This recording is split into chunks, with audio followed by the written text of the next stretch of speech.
¿Saben cuál es el verdadero talón de Aquiles de una sentencia judicial? No es el fallo en sí, sino el porqué detrás de él. Hola a todos, colegas abogados y futuros juristas. Hoy vamos a desmenuzar un tema que, aunque fundamental, a menudo genera dolores de cabeza y recursos: la motivación de la sentencia. No estamos hablando de un mero formalismo, sino del corazón mismo de la justicia. Entenderemos qué debe contener una sentencia para ser intachable y cómo debe argumentarse para no caer en el abismo de la nulidad. Si quieren saber cómo blindar sus argumentos o cómo detectar las grietas en los ajenos, este video es para ustedes.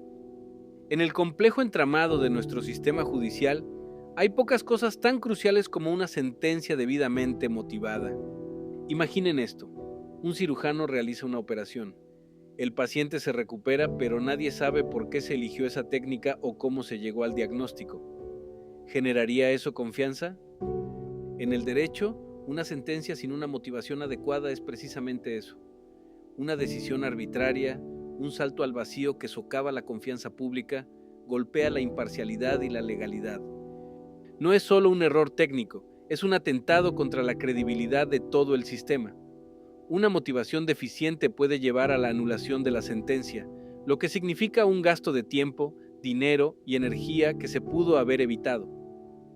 Es por eso que, para cualquier abogado o estudiante de derecho, comprender a fondo qué debe contener y cómo debe argumentarse una sentencia es, sin exagerar, una habilidad esencial para navegar el universo jurídico. Ahora profundicemos en el contenido que sí o sí debe tener la motivación de una sentencia. Piensen en esto como la receta para un plato perfecto. Si falta un ingrediente clave o si uno de ellos está en mal estado, el resultado final no será el esperado. En el ámbito judicial, los principios generales de la motivación son como los cimientos de un edificio. Debe ser clara, precisa y completa. Estos no son meros adjetivos, son mandatos constitucionales y legales. Clara, para que cualquiera, no solo los expertos, pueda entender el razonamiento del juez. Precisa, para evitar ambigüedades y dudas sobre lo que se decidió. Y completa, porque no se puede dejar ningún cabo suelto, ninguna pregunta sin respuesta. El primer pilar de una buena motivación es la identificación de los hechos probados. Esto no es solo una lista, es el corazón narrativo de la sentencia. El juez, con la lupa de la imparcialidad, debe detallar cuáles son los hechos que, a su juicio, quedaron demostrados durante el proceso. Esto significa describir con exactitud y sin rodeos las circunstancias relevantes que surgieron de la prueba. ¿Cuándo ocurrió? ¿Dónde? ¿Quiénes participaron? ¿Qué hicieron? Esta narración no puede ser un capricho del juez, sino que debe estar sólidamente anclada en las pruebas presentadas. Piensen en un detective armando un caso. Cada pieza del rompecabezas debe encajar. La sentencia debe pintar una imagen nítida de la realidad fáctica que el juez cree que existió, una base sólida sobre la cual se construirá toda la argumentación posterior. Si los hechos probados son confusos o incompletos, todo lo demás se tambalea. Luego viene el análisis de las pruebas, un capítulo que muchos consideran el más crítico. No basta con decir se probó esto o no se probó aquello. El juez tiene la obligación de explicar con lujo de detalles cómo llegó a esa conclusión. Esto implica un examen meticuloso de cada prueba relevante, los testimonios de los testigos, los documentos aportados por las partes, los informes periciales, las inspecciones oculares, las confesiones. Cada uno de estos elementos debe ser valorado. ¿Por qué se le dio más credibilidad a un testigo que a otro? ¿Qué inconsistencias se encontraron en un documento? ¿Qué peso se le otorgó a un peritaje y por qué? Aquí es donde el juez expone su razonamiento, justificando la valoración de la prueba no con una corazonada, sino con criterios claros: la lógica, las máximas de la experiencia, lo que comúnmente ocurre en la vida, y el conocimiento científico.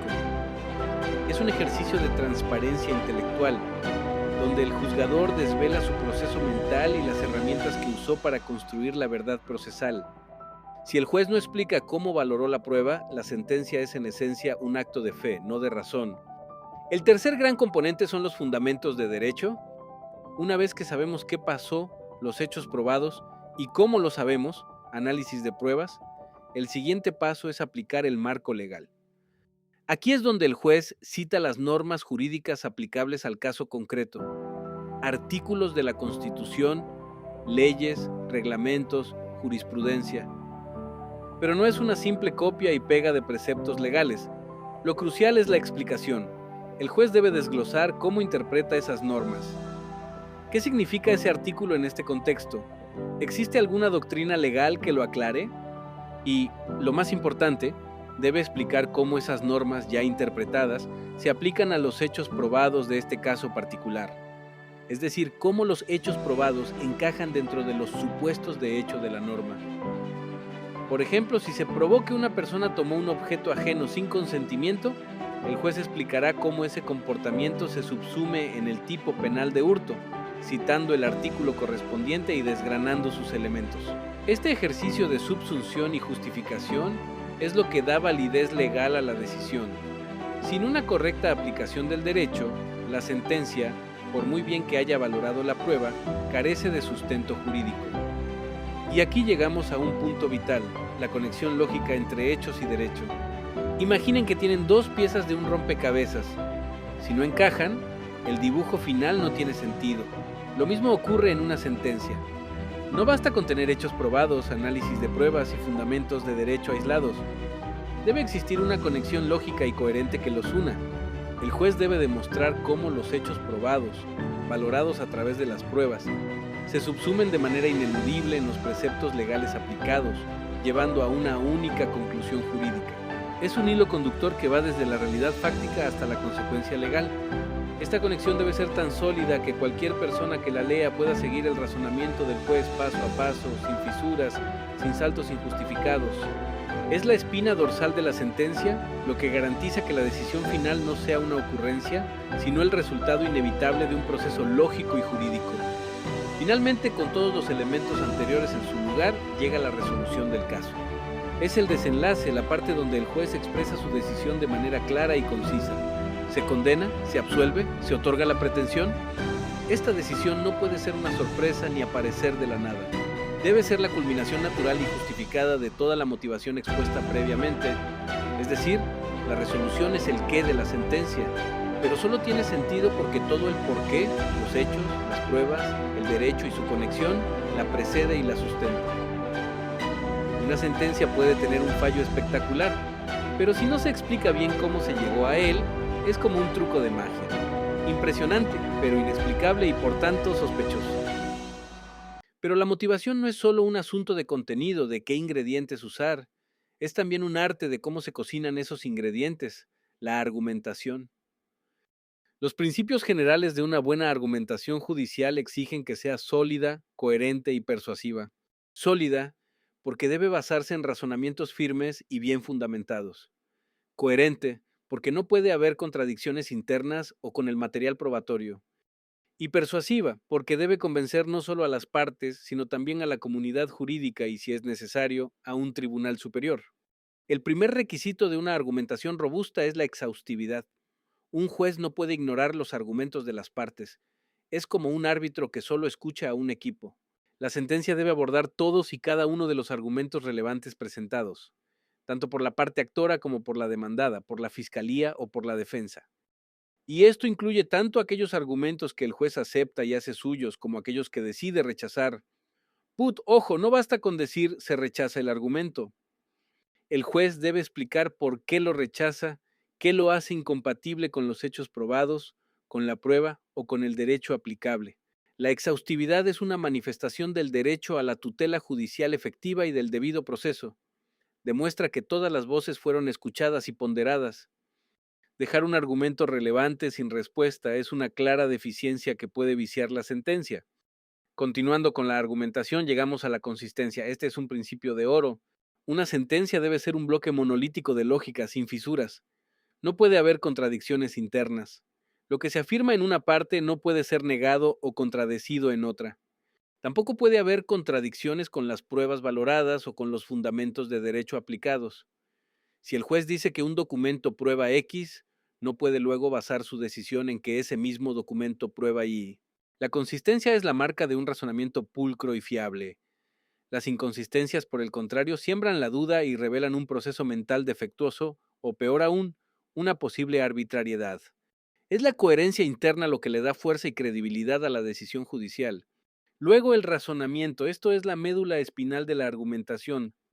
El juez debe explicar de manera lógica y fundamentada las razones que lo llevaron a tomar su decisión. Esto significa que cada paso del razonamiento debe ser inteligible y justificable.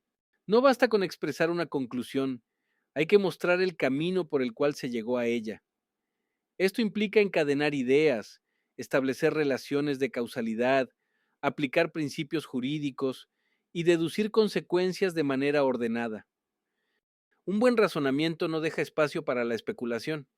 Cada afirmación debe estar respaldada por una premisa anterior, ya sea un hecho probado, una norma jurídica, una máxima de la experiencia o un principio lógico.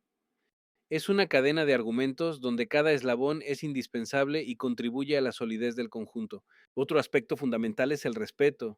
Una sentencia, aunque sea el resultado de un conflicto, debe emanar un profundo respeto. Respeto por los derechos fundamentales de las partes involucradas, garantizando que su dignidad y sus garantías procesales fueron observadas. Respeto por el principio de legalidad, asegurando que la decisión se enmarca estrictamente dentro de lo que la ley permite y ordena. Y respeto por la verdad procesal, absteniéndose de valoraciones subjetivas o juicios morales que no correspondan.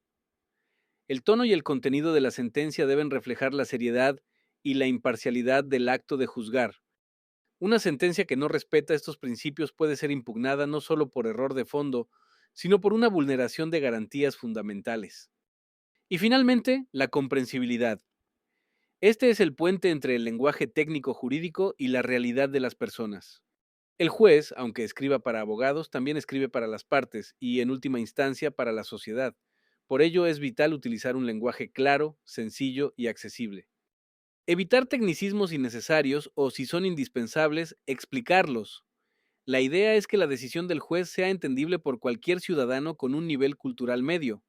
Una sentencia oscura, llena de vericuetos retóricos o de referencias arcanas, dificulta su entendimiento y con ello resta legitimidad a la decisión. La justicia debe ser transparente y para ser transparente debe ser comprensible. Como decía el gran jurista Piero Calamandrei, la sentencia debe ser clara como el agua para que todos puedan ver el fondo. En resumen, la motivación de una sentencia es mucho más que un requisito formal. Es el reflejo de la transparencia, la racionalidad y la legitimidad del Poder Judicial. Es la garantía de que una decisión no es arbitraria, sino el fruto de un análisis riguroso de hechos y derecho. Una motivación deficiente es un fallo monumental que no solo puede anular la sentencia, sino que erosiona la confianza en la administración de justicia. Para los abogados y estudiantes de derecho, dominar la motivación es clave para argumentar, impugnar o defender cualquier proceso.